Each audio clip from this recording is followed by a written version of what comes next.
हम अपने लिए कि हम ये नहीं कह सकते कि पूर्ण रूप से भक्ति कर पा रहे, हमें हमेशा ये चिंता लगी रहती है ये नहीं हो पा रहा, हमसे वो नहीं हो पा रहा, ये नहीं कर पाए, समय रहते नहीं कर पाए।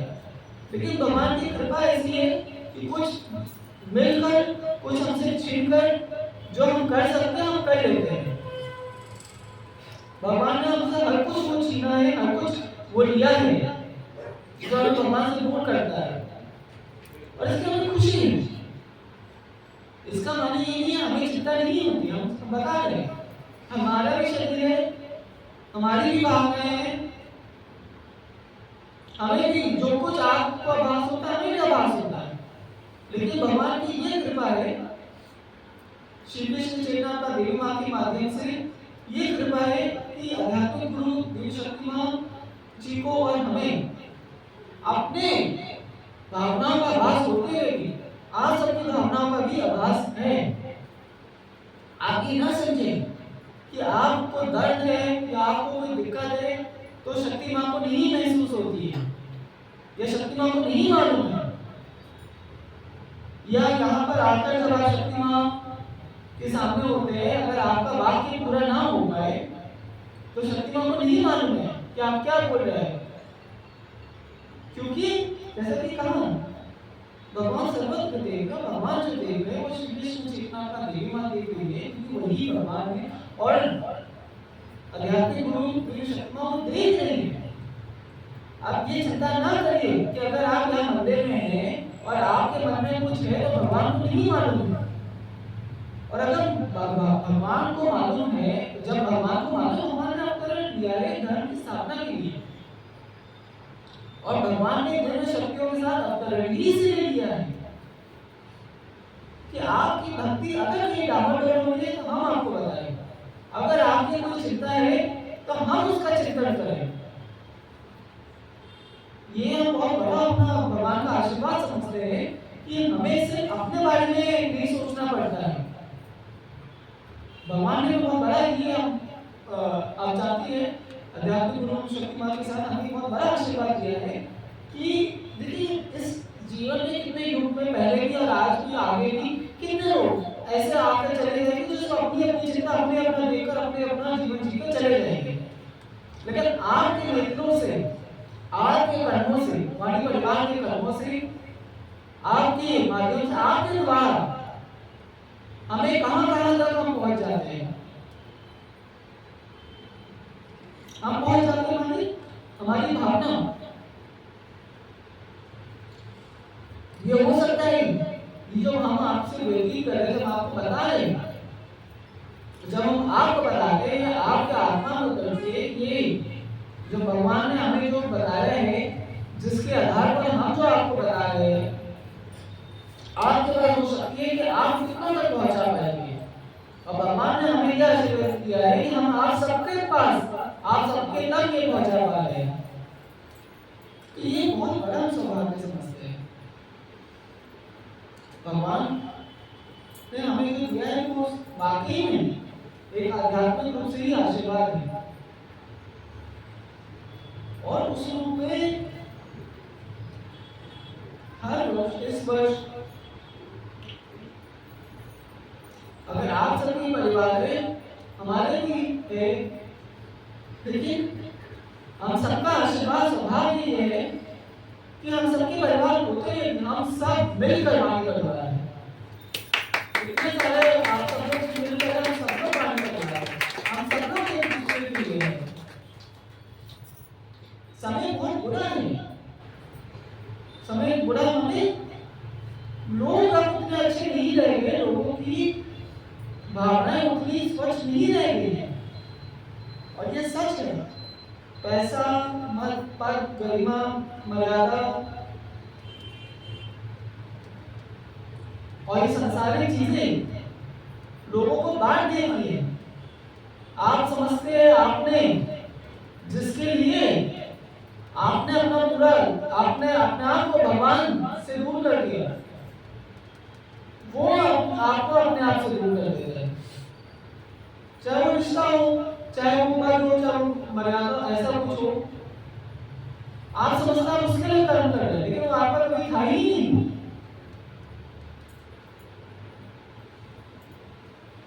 आपको नहीं मिलता है, जब वो व्यक्ति या वो रिश्ता या वो वस्तु आपको नहीं मिलती है, तो आप भगवान के पास शिकायत करने आते हैं। पहले आप भगवान को छोड़ के जाते, फिर आप भगवान के पास शिकायत करने आते हैं।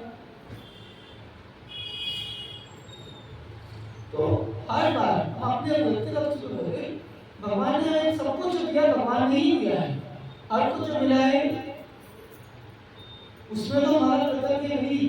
लेकिन कई बार अगर कुछ नहीं मिला है तो उसके लिए हमें खुशी ही है कि कुछ ऐसा डर था, कुछ ऐसा गलत था जो होने वाला था, नहीं हुआ, भगवान ने बचा लिया। पहले बता चुके, कई बार कुछ नहीं होता है आपके साथ, वो भी भगवान की कृपा होती है। और क्योंकि वो नहीं हुआ था, आपको पता ही नहीं है, क्या पता आपकी तबीयत खराब हो गई थी, शारीरिक रूप से कोई दिक्कत आ गई थी, नहीं हुई। उसमें बहुत ही साधारण रूप से अगर आप उदाहरण जो लेते हैं कि कई बार माता पिता अपने संतान को कुछ बर्गर पिज्जा नहीं खिलाते हैं, या कुछ इसलिए नहीं कि उनको बड़ा अच्छा लगता है, लेकिन अगर उसके लिए नहीं अच्छा है तो उसने नहीं देते, वो टॉफी वो चॉकलेट उसको नहीं देगी। अगर वो पीता है वो बोलेंगे तुम खाली सब्जियां खाओ, उस समय हो सकता है बच्चों को नहीं समझ आता है, मुझे चॉकलेट खाने को नहीं, मुझे जो भी पता वो भी खाने को क्या है। लेकिन ये समय आता है जब वो खुद माता पिता होते हैं, बड़े होते हैं, तो लगता है हाँ इसलिए मना करते हैं। लेकिन समय रहते अगर वो संतान समझ जाए और अपने माता पिता का आदर करना सीख जाए तो भी देर नहीं है। लेकिन एक बार समय बीत जाए उसके बाद अगर आपको समझ आए कितना बुरा लगेगा। हम सबका इसलिए है, और पानी परिवार होने के नाते पानी परिवार होने का मान ये है कि हम सबके जो बाबा जी कहते हैं भगवान तो असीम है, इसमें पाप नहीं है। हम ऐसे हैं कि हमारा जीवन रहते रहते अगर हम नहीं समझ पाए ये बात कि भगवान ने जो किया वो क्यों किया, वो भगवान जो कर रहे हो क्यों कर रहे हैं, तो हमारे लिए देर हो जाएगी। भगवान के तो नहीं देर होगी, भगवान तो है ही। माता पिता में लगता है कि शायद समय आता है, उम्र आती है, उनकी ज्यादा उम्र हो जाती है, तो हमें लगता है कि शायद इनके लिए उतना नहीं कर पाए। जैसे उदाहरण के उसमें जब वो घूम सकते थे, बाहर जा सकते थे, सीढ़ियाँ चढ़ सकते थे, तो हमने उनको इतना नहीं घुमा पाएगा, उतना नहीं दिखा पाएगा। और कई बार लगता है कि हमारे कहीं और नौकरी लग गई, ट्रांसफर हो गया, भगवान वो माता पिता के पास हम नहीं है, तो उतना मन नहीं लगता हमारा। किसी आप बड़े रेस्टोरेंट में जाइए तो आपको लगता है कि हाँ यहाँ पर कभी अपने मम्मी पापा को भी हम लाएंगे खिलाएंगे, महंगे रेस्टोरेंट में उन्हें हमें सब तो कर ही सकते हैं। लेकिन जिस भी समय में रहते हुए जॉब के समय जैसा आप व्यवस्थित व्यस्त हो जाए, कुछ वर्ष बीत जाए और जब आप हो सकता है वापस लखनऊ आए अपने जहाँ के गाँव जाए और आप माता पिता से बोले तो वो आपसे बोले नहीं अब तो उम्र होगी, अब कहाँ ट्रेन से चल पाएंगे, इतना दूर आ पाएंगे, ये इतना कहाँ खा पाएंगे, तुमने खा लिया हमें अच्छा नहीं है। क्योंकि माता पिता जो भी आप आपके लिए करते हैं अगर आपको मिलना वो माता पिता ही है, ये उनकी एक भावना होती है। लेकिन एक बुरा लगता ही है। लेकिन इसमें एक वक्त इसमें हमारा समय व्यय हो जाता है। तो ये ना हो कि आपके ऐसे उम्र आ जाए कि आपको लगे कि उम्र रहते समय रहते शरीर जब तक हमें साथ दे रहा था, शरीर का एक मन हमारे साथ था, हमें जो कर लेना चाहिए था हमने नहीं करा। अब देखो कि एक उम्र आती है, किसी की पहले आती है, किसी की कब आती है, क्या आदमी को अकेलापन एक नहीं कई बार अकेला आपको अकेलापन लगेगा।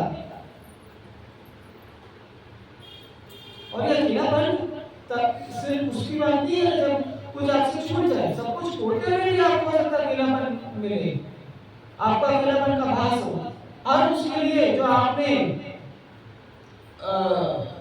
जो भी आपने परिश्रम करा, जो भी करा, मेरे आपको ना मिल सकता, मिल भी जाए।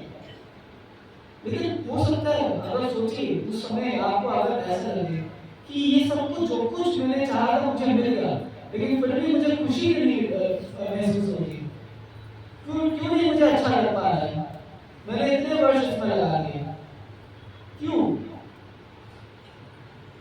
क्योंकि जैसा कि शुरुआत में मैंने कहा सब कुछ मिलते हुए भी, सब कुछ धन, सब कुछ मिलते हुए भी, सब कुछ आते हुए भी, अगर आपने अपने जीवन को सार्थक नहीं बनाया तो आनंद की आपको नहीं प्राप्ति होगी।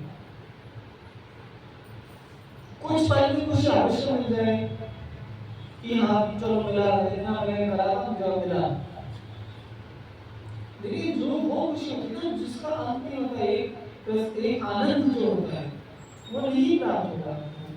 और वो आनंद कभी कभी आपको एकांत में मिल सकता है और सबके साथ मिल सकता है, ये है कि आपको, लेकिन कोई ऐसी खुशी के पीछे मत दौड़िए जो मिलते हुए भी या आपको सब कुछ मिलते हुए भी आप खुश ना रह पाए। और ये क्या है, ये आप ही निर्णय ले सकते हैं, मतलब निर्णय होता है कि आपको समझना होगा। आपको जो भगवान ने आपको दिया वो लीजिए, ठीक है भगवान ने आपको दिया है, लेकिन इतना मत हो जाइए कि आप जीना ही भूल जाए।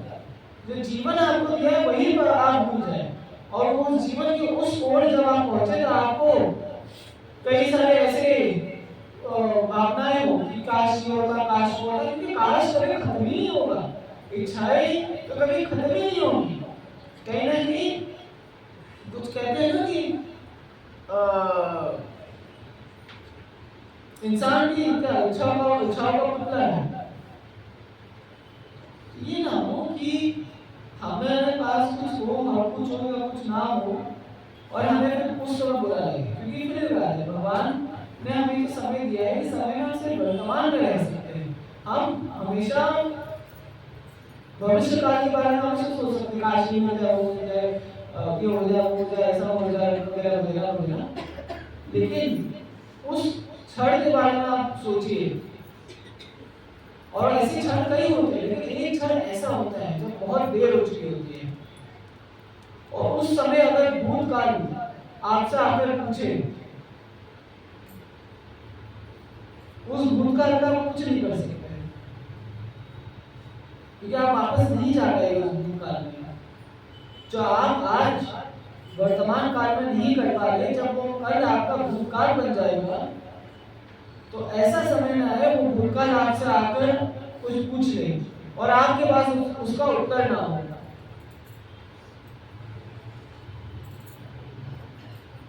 तो जब भी आप अपने व्यक्तिगत संसारिक जीवन में और विशेष रूप में अपने भक्ति के उसमें समय की बात करें तो बहुत ही ध्यान से बात करें। समय की,